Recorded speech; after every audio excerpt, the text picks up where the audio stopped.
in 20 years won't do an interview. Nobody's ever talked to her, and that she's never been interviewed anywhere. Oprah Winfrey, Tyler Perry, Steve Harvey, Kevin Hart. So everybody that Katt sat right here and told you about, everything he was saying was on the up and up. No one's saying he's lying. I can't wait to see your next interviews with those people. They ain't coming on now, Mo. Lately, the internet has been going wild after Katt Williams dropped some bold claims about what he says really happens behind the scenes in Hollywood. His words hit hard, especially when he started naming big-time figures like Oprah Winfrey, Tyler Perry, and Diddy. Oprah's name instantly lit up the conversation because this isn't the first time she's been tied to controversy. Over the years, her name has popped up whenever serious scandals hit the spotlight. People online keep pointing out how she always seems to be close whenever something dark surfaces. It was completely outside of my frame of reference. I've been in show business since I was 14, and I've heard the stories of what happens, and I've seen these kinds of things play out in front of me. Okay. When you say you heard the stories, what do you mean? What stories? I mean, you see before, look, Mariah Carey made a $100 million deal, and 3 months later, she's all of a sudden mysteriously crazy. Or Martin Lawrence punches through and he's waving a gun on the street screaming, "They're trying to kill me." Yeah, we hear those stories. And it always happens around the time in their career where it seems as though they're crossing over the next plateau. Yeah. Would you say you lost your mind, sort of? No. No. Not exactly. Okay. I wasn't crazy, but it's incredibly stressful. Yeah. And I felt like in a lot of instances, I was deliberately being put through stress. She's been linked to some major power players who were later exposed for serious crimes. Names like Harvey Weinstein, Sean Diddy Combs, and Jeffrey Epstein. Because of these ties, fans and critics alike started asking real tough questions about how close she actually was to them. Reports say Harvey Weinstein and Oprah were close for years, and that friendship helped him gain trust in Hollywood. Actress Katia Noble even claimed Weinstein used Oprah's presence to make himself look safe, saying he had Winfrey swinging off his arm to convince her to go back to his hotel room. That statement came straight from Entertainment Weekly. Then Monique came forward, calling out Oprah for what she saw as hypocrisy, and people listened. When you do see quite a few pictures with Oprah and Harvey, and now you hear her speak about what he did was horrible and terrible, but everybody knew it. Everybody knew it. So were you telling me you were that blind that you just didn't know it? And now I gotta push your ass off the ship because now they know what you did. But if I knew it, you mean to tell me you didn't? So when we start jumping up and down because of a speech that says me too, I understand it. And emotions got to moving, and emotions got charged up, and everybody was saying, yeah. But me too, Miss Winfrey.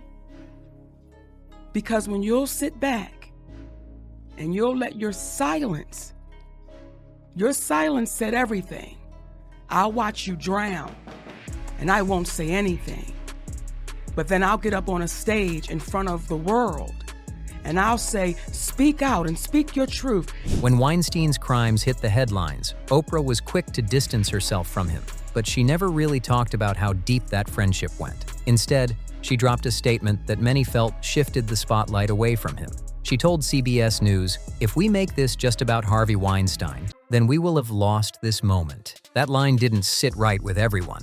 A lot of people believed she was deflecting attention from the victims and subtly protecting her image, trying to look like a leader again. But not everyone was buying it. So Rose McGowan has put Oprah on blast. He seemingly suggested in the caption that Oprah knew the Hollywood producer was mistreating women. He took hold of me and stood me in front of the mirror. And he's like touching me, rubbing me, and he's like, just relax. And if we make this just about Harvey Weinstein, then we will have lost this moment.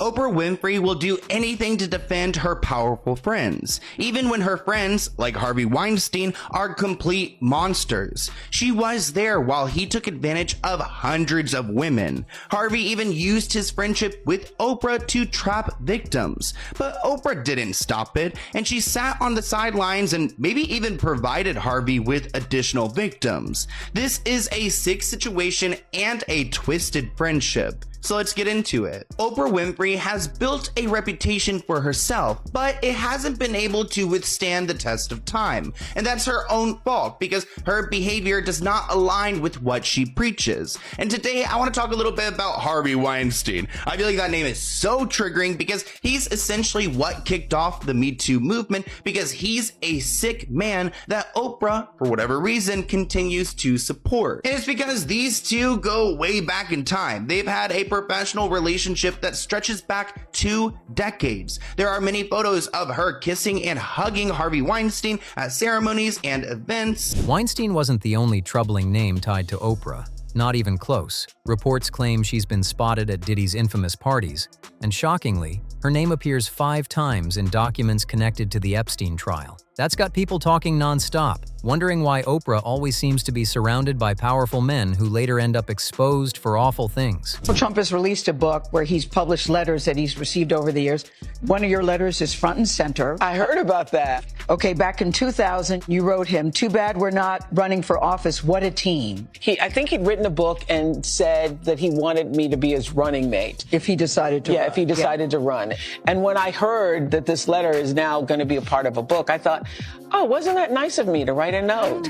That's what I thought. Because I'm always like, oh, I should write a note. The person did this, or I should write a note. So I'm really happy that I wrote a note. Yeah, it just shows you have good manners, but you're not thinking you and Donald Trump would be a team. No. You weren't thinking it. I might have thought it back then. I might have thought it 23 years ago. Yes. Are you thinking that today? No, I'm not thinking. Okay. You want to clear that up, right? But things get even darker when you look at her school in South Africa, the Oprah Winfrey Leadership Academy for Girls. It was meant to be a safe space for underprivileged girls in grades 8 through 12, but soon, horrifying allegations came out. According to Reuters, several students accused a dormitory matron named Virginia Mikapo of abuse and assault. Mikapo was arrested in November 2007, then released on bail, and the whole world wanted answers. Now that she knows we're on to her, hundreds of videos of evidence are being scrubbed from the internet. For years, if the abuser is any good, you won't even know it's happened. Over the weekend,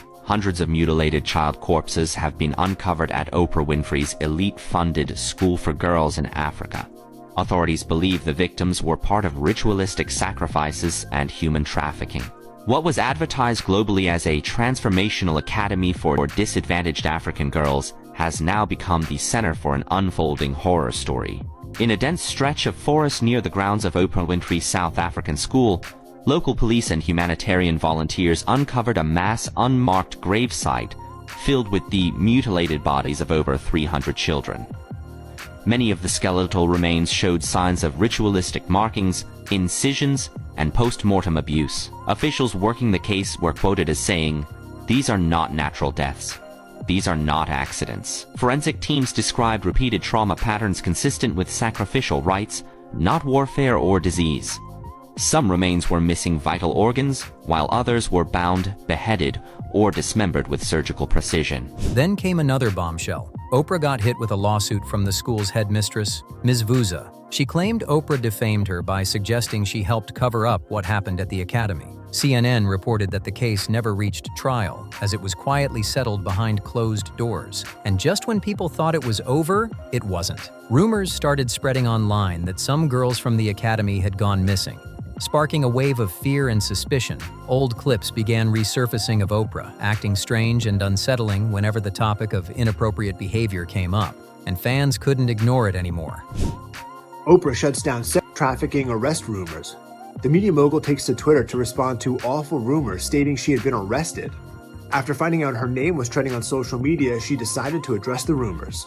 Oprah tweets, "Just got a phone call that my name is trending and being trolled for some awful fake thing. It's not true. Haven't been raided or arrested. Just sanitizing and self-distancing with the rest of the world. Stay safe, everybody." A conspiracy theory surfaced online claiming that Oprah had been arrested in connection with an alleged sex trafficking ring and that her house had been raided. Many fans and Oprah's famous friends are coming to her defense. A Wrinkle in Time director and filmmaker Ava DuVernay slams the disgusting rumor. She writes, "Trolls and bots began this disgusting rumor. Mean-spirited minds kept it going. Oprah has worked for decades on behalf of others, given hundreds of millions to individuals and causes in need, shared her own abuse as a child to help folks heal. Shame on all who participated in this. Katt didn't hold back when he started calling out Tyler Perry and Oprah Winfrey. He said straight up that they're two of the biggest gatekeepers in Hollywood, people with massive influence who, according to him, don't really use their power to lift others the way everyone thinks. Katt pointed out that tons of actors who worked with Tyler Perry Productions never actually made it big. He said these actors could walk through malls without security because their careers never really took off. Their fame stopped before it even started. Katt questioned why hardly anyone from Perry's projects reached. He claimed Tyler often gives men roles that end up embarrassing them instead of empowering them. He also said Perry keeps working with the same tight circle of actors instead of building up fresh talent, something that's rubbed a lot of people the wrong way. And Katt took it even further and aimed right at Oprah. He said both Oprah and Tyler hate being called gatekeepers, but in his eyes, that's exactly what they are. According to Katt, they pick who gets a chance, block others from getting ahead, and quietly control careers from the shadows. After that interview exploded online, people couldn't stop talking. Many said Oprah seemed to be scrambling to do some serious damage control, and as the criticism got louder, more people started digging deeper into the connections and calling out what they saw as double standards in Hollywood. We were so concerned about what was happening in Maui that we were texting back and forth. And I read this article that Dolly Parton had given money in her community. And I said, I think this is the answer. You said, I think that's the answer. I said, I love it. And so we have created the People's Fund of Maui that will put money directly in the hands of the people who need it right now. In 2026, the spotlight on Oprah Winfrey is burning brighter than ever. As new criticism and old allegations against powerful Hollywood figures keep resurfacing, people are once again digging into Oprah's past controversies. And one of the biggest ones making a comeback is the tragedy of the Maui wildfires. Back in 2023, the island of Maui was devastated when massive wildfires ripped through entire neighborhoods, destroying homes and taking lives. The world watched in shock as the flames turned everything to ash, leaving families homeless and communities shattered. It was a heartbreaking disaster that nobody could forget. The billionaires that own land in Hawaii, how much do they own, and were they affected by the Maui wildfires? Number 1, Mark Zuckerberg. Mark Zuckerberg started acquiring his properties over in Hawaii in 2014 and 2017 and spent over $150 million in capital investments. Mark Zuckerberg's estate is located on the island of Kauai, on the northeast side of the island. He owns over 1,412 acres, or 1% of the holdings on Kauai. This shoreline alone is over 10,000 feet, and on premises he has a 57,000 square foot mansion. Zuckerberg created controversy when he built a 6-foot wall around his estate and was rumored to file suits to force land sales. Number 2, Jeff Bezos. Jeff Bezos bought his property in 2021 for $78 million.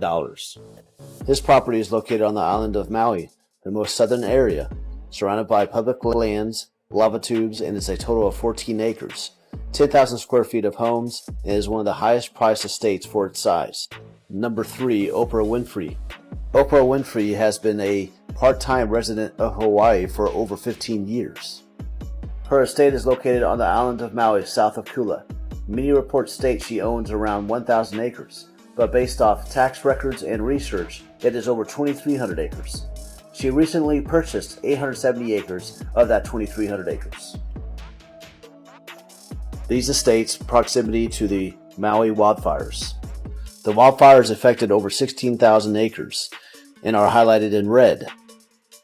Oprah Winfrey's property is the closest to these wildfires at 16,000 feet, or roughly 3 miles. Oprah, who has owned her Maui ranch since 2003, showed up in the aftermath, handing out supplies, comforting survivors, and offering support. To many, it seemed like a touching act of kindness, but online, people were saying something completely different. Sirens are blaring, traffic is jammed over in Maui as a tsunami approaches them. People are trying to get out and get away from it. Oprah Winfrey actually has a private road from Waileha to Kula that could save so many lives and she could open up. But she will not open it up. She's refusing. There are parents and children trapped in this traffic jam. Regular people who are trying to get away and get to safety. And Oprah will not open up her private road. She's sitting behind a private gate, just safe. At this point, the only thing that the residents can hope for is for it to come a lot later than expected. I think it should literally be a crime against humanity to stop people from getting to safety. I don't know what else could be worse. Sitting there, knowing a tsunami is about to hit you with your family in the back seat, and knowing that a private road cannot be opened, but you could be safe if they would open it. It's absolutely terrifying. It's so sad. I cannot believe that woman has that kind of a heart. How do you sleep at night? Some users claimed her actions looked more like damage control than genuine compassion, and speculation started flying fast. After calling out Oprah, Katt Williams didn't stop there. He went after Diddy, too. He said Diddy had been involved in disturbing behavior for years, but people kept brushing it off or laughing about it. According to Katt, Diddy used secret recordings and hidden information to keep others quiet and in check, a powerful form of control that's been happening behind closed doors for a long time. Katt wasn't the only one saying this. Gene Deal also backed up those claims, hinting that it's no mystery why huge names like Oprah and Tyler Perry are keeping their mouths shut when it comes to Diddy. They're terrified of what might come out next. They not gonna come out and speak on nothing that has anything to do with them, and they praying that they not on the tape doing crazy stuff, being oiled up in the whole 9 yards. They praying. So until the feds say, hey, yo, listen here. We got you on, hey, buddy, we got you on this tape, and girl looked like she was pretty young. We're not gonna show it, but we need you to come and testify against Brother Love, P. Diddy, Puff Daddy, you know, Sean Combs. That's when they're gonna start talking. And they're not gonna be talking in his favor. When the feds come to them and show them what they got on tape, because if he had 250 tapes all over, 250 cameras all over the house, somebody got caught stealing a cookie out the cookie jar. It could be your favorite pastor. It could be your favorite politician. But they didn't think they was being watched. When you don't know somebody's taping you, when you don't know that somebody is videoing you in some kind of form of fashion, you got that alcohol, you got the drugs in you, they're a little loose, bruh. They let down all their inhibitions. The music is pumping. He said it himself. He got it so hot in there that you gotta take your clothes off. He said that himself, bruh. So a lot of them, like what he said? I think a lot of them was being swallowed. Have you ever been swallowed? They tell off on themselves all the time, man. You just gotta listen. But why do you think Diddy had all them hidden cameras? Bruh, when you that powerful, you didn't get that powerful without having 1 or 2 or maybe 3 ups on somebody. Diddy always been the type of individual that wanted to have ups on the next person no matter what they was doing. Like, he always played artists against each other. He did it to Big, he did it to Craig Mack. You understand? I said before, he did the stuff to Ja Rule, you know what I'm saying? So had the ups on Ja Rule so he could go after Jay-Z. You understand what I'm saying? So he always played those kind of up games on people. So to have those cameras and know what he was doing,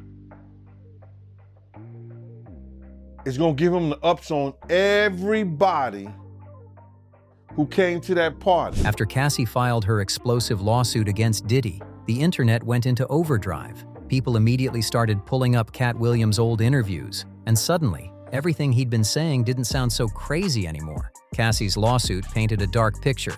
claiming she endured years of mistreatment while tied to bad boy records. She said she was controlled, hurt, and blocked from ever reaching her full potential in the music industry. The lawsuit detailed violent behavior and deeply disturbing moments, and once those accusations went public, fans started connecting all the dots. Katt had been warning everyone about Diddy for years, but nobody wanted to take him seriously. Back then, the talk was just about Diddy underpaying artists or stealing credit for their hits. But now, Katt says people are finally seeing the darker truth he tried to expose all along. Had people do things, criminal acts, buying drugs, right? Paying for prostitutes, paying prostitutes, paying for prostitution, bringing people and drugging people, because we now know that the drugs was not in the baby oil, it was in the eye drops. They was putting drugs in the eye drops. So I guess that's where they was, you know, putting in people drinks or whatever like that. And but they would, cause you know, it's hard to see a little eye drop thing in your hand and you just go and throw a little squirt in somebody's drink or whatever like that. Cause you ain't definitely putting nothing in nobody's eyes and say, here, take this is gonna make you feel good. They was putting that shit in people's drinks. They found drugs in the eye drops. You understand? I still don't know why they took 1,000 bottles of baby oil and didn't find nothing in it, but they didn't bring that up yet. So they found the drugs in the eye drop. So now the racketeering is gonna come, whereas that the people that he had do all those criminal acts, they were paying for it out cash with their own money and credit cards and stuff like that. And then Bad Boy was coming and paying them under Bad Boy Entertainment. They was paying them back. So that's where the racketeering is gonna come in at. Committing crimes and then paying for it with the company and using the people in your company to commit the crimes for you. Katt even talked about Diddy's so-called freak-offs, saying they were so out of control that hotels would have to deep clean the rooms after he left. I heard they had to do deep cleaning for, you know, Diddy hotel rooms after he was done. He was bringing tubs, like those play pools that your kids grow up in because you can't afford a pool and stuff like that, and filling them up with baby oil. And then, check this out, man, he would have the hotel people. You know how you could turn up the heat in the hotel, right? To 85, 90, and it'd be baking in that joint. They had to bring extra heaters to the hotel, and turn them on. Yo, you can't tell me that ain't no demon and no devil in that man's body. Who wants it that hot? Well, you can't hardly breathe. The hotel would turn the heat up all the way and then bring extra heaters. My man, that ain't the laughing. Bro, you can't tell me that ain't no demon, bro. Yeah, Diddy a wild boy. I guess he like his freak offs intense and everybody's sweating. I don't know. I'm trying to make sense of it. Hey, man, I guess you assuming, I'm assuming too, bro. I can't believe that this individual put those people, and the hotel people saying it wasn't always Cassie. It was other people.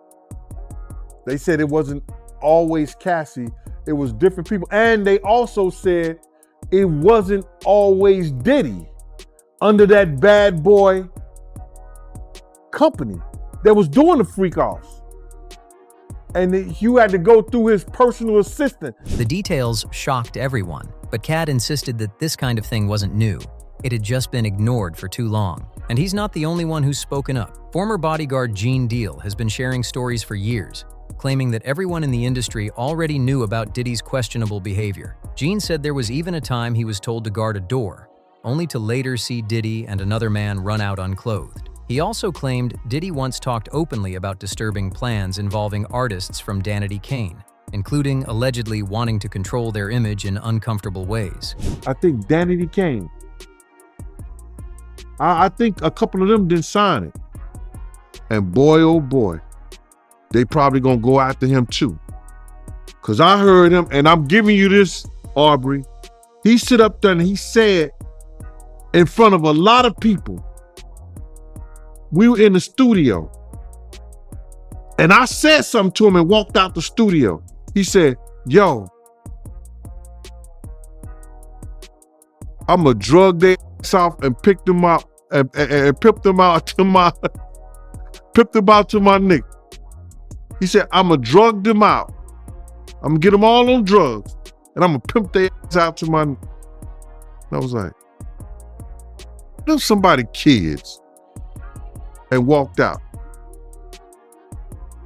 And it's somebody that heard me. It's somebody that heard me. I mean, well, it's not only somebody that heard me, it's somebody that I know who was in the studio at the time that happened, and I still talk to him today. And we were just talking about that the other day.